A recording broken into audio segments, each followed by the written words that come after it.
السلام علیکم جی، دوپہر بخیر، لندن سے گڈ آفٹر نون. کیسے ہیں آپ؟ خیریت سے ہیں؟ ٹھیک ٹھاک ہیں؟ جہاں بھی رہیں اللہ تعالیٰ آپ کو اپنی حفظ و امان میں شاد اور آباد رکھے.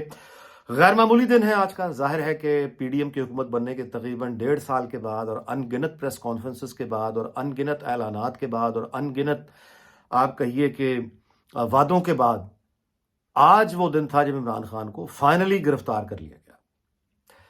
عمران خان نے جس طرح سے میجر جنرل فیصل نصیر کا نام لے لے کر جھوٹے الزامات کی بارش کی، اس سے پہلے پولیس کے آفیشلز کا نام لے لے کے ان کی یعنی زندگیوں کو خطرے میں ڈالا.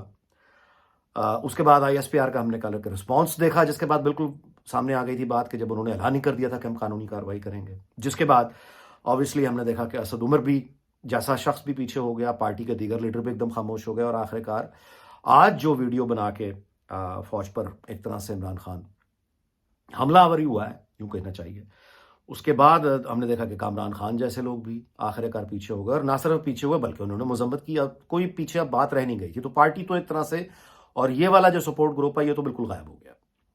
اب عمران خان اکیلا، اور مطلب ہے جو ہم نے اچھا اب اس میں جو دیکھیے بات جو غور کرنے والی ہے وہ یہ ہے، ایک تو یہ کہ یہ عمران خان کی جو گرفتاری ہے، ایک تو ریاست کے لیے اب یہ لازمی ہو گیا تھا، کیونکہ اتنی دفعہ اس کو چیلنج کیا گیا ہے، اتنی دفعہ مائٹ کو چیلنج کیا گیا، اور پھر ججوں نے جو کردار ادا کیا، اس کے بعد یہ ہو گیا تھا کہ عمران خان اب نظام سے بھی بڑا ہے، اسٹیبلشمنٹ سے بھی بڑا ہے، آئین سے بھی بڑا ہے، قانون سے بھی بڑا ہے. او بھائی 300 ملین کو پہنچی پڑی ہے پاکستان کی آبادی. میں آصف علی زرداری کے فگر کوٹ کر رہا ہوں. 300 ملین، 30 کروڑ تک پہنچی پڑی ہے آبادی، مانے یا نہ مانے. اس میں مطلب ایک آدمی بڑا ہو جائے یہ نہیں ہوتا، نہیں ہو سکتا. اسد عمر نے جو فارمولہ پیش کیا نا کہ جنرل عاصم منیر اور عمران خان ایک کمرے میں بند ہو کے فیصلے کر لیں 30 کروڑ لوگوں کی، یہ دو اس طرح نہیں ہوتا، نہ ہو سکتا ہے. تو اس لیے ریاست کو اپنی ریٹ اسٹیبلش کرنی، تو وہ بہت ضروری تھا. دیکھیں عمران خان پر جو جس الزام میں اس کو گرفتار کیا گیا ہے نا، جذباتی لوگوں کو سوچ نہیں رہے، جس الزام پہ عمران خان کو گرفتار کیا گیا ہے نیب میں، اس الزام کی زیادہ سے زیادہ جو سزا ہے، نہ وہ موت ہے نہ وہ عمر قید ہے. یعنی یہ جو کیسز ہیں ان میں سے کسی کی سزا موت. نواز شریف کو پرویز مشرف کے زمانے میں طیارہ سازش ہائی جیکنگ کے کیس بنایا گیا تھا، جھوٹا ہائی جیکنگ کا کیس بنایا گیا، اور اس جہاز کی ہائی جیکنگ کا کیس بنایا گیا جس جہاز میں chief of army staff travel کر رہا تھا. اس جہاز میں باقی یعنی 100 سے زیادہ مسافر سوار تھے، خود چیف آف آرمی سٹاف تھا. اس جہاز کو ہائی جیک کرنے کا الزام نواز شریف پہ لگایا گیا تھا، جس کی سزا موت ہے.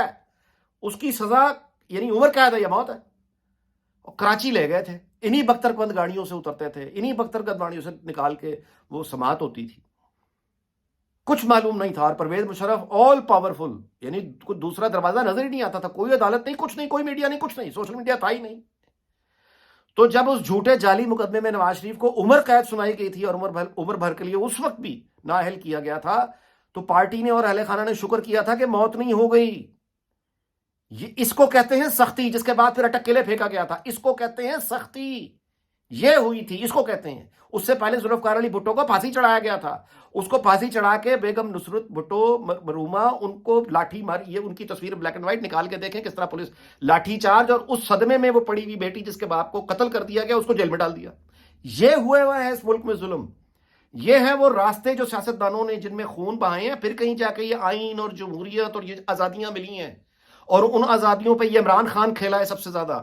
2018 میں یہ نواز شریف اور یہ مریم نواز جب واپس گئے ہیں، یہی بختر بند گاڑیاں، یہی نیب گرفتاری ڈالی مریم کی، نواز شریف کے سامنے کر کے جو لذت اٹھائی گئی، یہ مزہ عمران خان کے نزدیک اپنے دنوں میں اس طرح کی فرونیت تھی.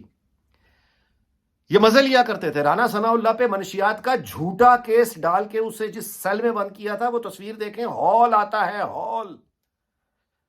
عمران خان کے ساتھ تو کچھ ہوا ہی نہیں ہے، ہوا ہی کچھ نہیں، اور اس نے شور ڈال ڈال کے پیٹرول بم دھماکے کر دیے، سول ہنگامہ، سول وار کی دعوت، خانہ جنگی کی دعوت.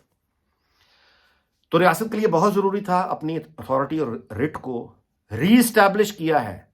اسٹیبلش جو پہلے سے تھی وہ عمران خان نے اڑا دیا تھا، ری اسٹیبلش کیا، اوپر سے جج ساتھ ملے میں. اچھا اب ایک چیز ہمیں یہ میری خبر نہیں ہے پلیز، میں یہ بالکل نہیں، میں صرف گمان بتا رہا ہوں کہ ہمیں یہ کم از کم ظاہر ہو جاتا ہے کہ نواز شریف نے شہباز شریف کو برطانیہ میں ایک دن کیوں اور روکا ہے. شیڈیول تھا واپس جانا پاکستان، کیوں روکا ہے؟ میرا یہی خیال ہے کہ احتیاط کے لیے رد عمل دیکھنا ہے. اچھا, اب ریاست نے پکڑ لیا عمران خان کو, قانون اور آئین, یعنی ریاست سے بڑا کوئی نہیں ہے, پکڑ لیا. تو اب رد عمل دیکھنا ہے. جو کریٹیکل آورز تو اب شروع ہو گئے نا, کہ جج اب کیا کرتے ہیں, کیا وہ اپنے آربٹ سے نکل کے حکومت فارغ کرتے ہیں, اس کے رد عمل پہ ریاستی ادارے کیا کرتے ہیں. اگر ریاستی اداروں کو حرکت میں آنا پڑا, کیونکہ اس وقت جب میں آپ سے بات کر رہا ہوں تو کور کمانڈر ہاؤس لاہور میں حملے ہو رہے ہیں,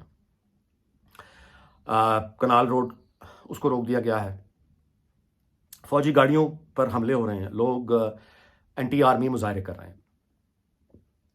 یہ سارے ملک میں نہیں ہے, یعنی سارے ملک میں عام طور پہ بالکل سکون ہے, ٹریفک بھی چل رہی ہے, سب کچھ ہے, کوئی سکون کو پرابلم نہیں ہے.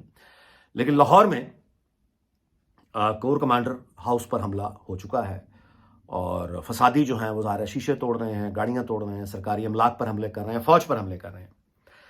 تو فوج پر حملہ کرنا تو میرے بھائی, یہ تو گزارش میں آپ سے کروں, یہ سنگین غداری ہے, یہ ٹریزن ہے. یعنی اب آپ فوج پر حملہ کرتے ہیں, کور کمانڈر ہاؤس پہ ہی حملہ کر دیا, تو یہ سارے لوگ بیسیکلی اس وقت وہ کام کر رہے ہیں جو دشمن ملک کرتا ہے, دشمن کرتے ہیں. یہ دیوانے لوگ ہیں. یہ جس 5th جنریشن وار کے ایڈیولوجیکل بام نے ان کے شعور کو تباہ کیا ہے, وہ آئیڈیالوجیکل بام کسی اور کے لیے نہیں, وہ عمران خان کے لیے شروع کیا گیا تھا.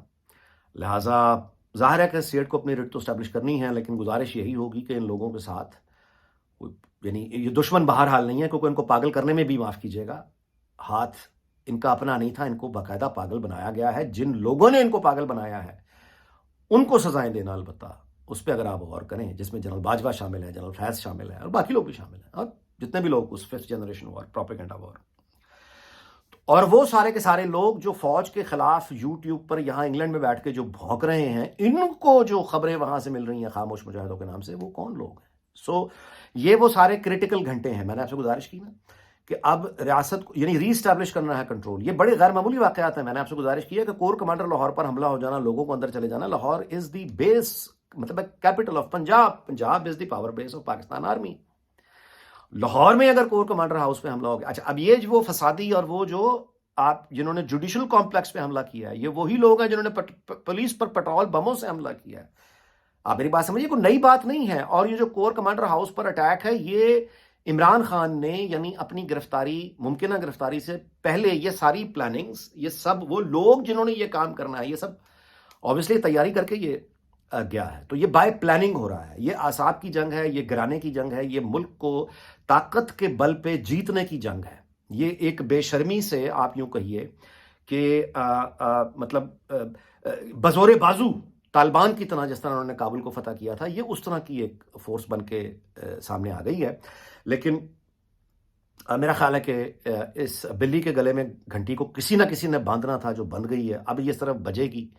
اور رہی بات یہ کہ جو اس کی خواہش ہے, اللہ معاف کرے, وہ تو پوری نہیں ہوتی. نہ کوئی خانہ جنگی ہوگی اور نہ ہی کوئی زیادہ معاملات ہاتھ سے نکلیں گے. ہاں یہ ہو سکتا ہے کہ ججز اگر اور یہ جو فوج پہ حملے ہو رہے ہیں, ججز اس کا فائدہ اٹھا کے کوئی ایسا فیصلہ سنا دیں جو بالکل ہی ناقابل قبول ہو, تو پھر ظاہر ہے ایمرجنسی لگ سکتی ہے, مارشل لا آ سکتا ہے, کچھ بھی ہو سکتا ہے. اگر غیر یقینی صورتحال پیدا ہو جائے گی تو بغیر یقینی اور یعنی انپریڈکٹیبل سولوشنز نکلیں گے. اور کیاؤس جب بھی آتا ہے پھر بندوق آتی ہے, اور بندوق آ کے سب کو سائلنٹ کر دیتی ہے. تو یہ ایکسٹریم آخری میں گزارش کر رہا ہوں کہ اگر کوئی بالکل ہی حالات نکل گئے تو ماشاء اللہ آ جائے گا. لیکن stability in the long run انشاءاللہ رہے گی. خانہ جنگی سے ہم بچے رہیں گے, کوئی قیامت نہیں آئی. اور یہ عمران خان کو گرفتار کر کے یہ میسیج دینا بہت ضروری تھا کہ یہ سمجھ لینا کہ میں اکیلا ہوں اور میں 30 کروڑ لوگوں کے ملک کو ہوسٹیج بنا کے جو چاہے کروں گا. ایسا نہیں ہوتا. اچھا ہے یہ کچھ دن جیل میں رہے, اچھا ہے یہ تنہائی میں. بڑے لوگ جیل گئے ہیں بھائی, بڑے لوگ جیل گئے ہیں. جیل جا کے انہوں نے اپنی نظریات بدلے ہیں, سوچیں بدلی ہیں, ان کے مزاج میں ایک پختگی آئی ہے. وہ ذرا ٹھنڈے مزاج کے ہوئے ہیں. آسمان سے زمین پر جیل جو ہے وہ ذرا بندے کو لاتی ہے. تو دعا ہے کہ یہ کچھ عقل اور شعور کی بات کریں اور ہم کسی بڑے فساد سے محفوظ رہیں. اس دعا کے ساتھ کہ اللہ تعالیٰ پاکستان, اس کے تمام ہمسایوں, دنیا بھر کے ملکوں کو شاد اور آباد رکھے. آپ سے اجازت چاہتا ہوں. اگلے ویلاگ میں ملاقات ہوگی. اپنا بہت خیال رکھیے گا. اللہ حافظ.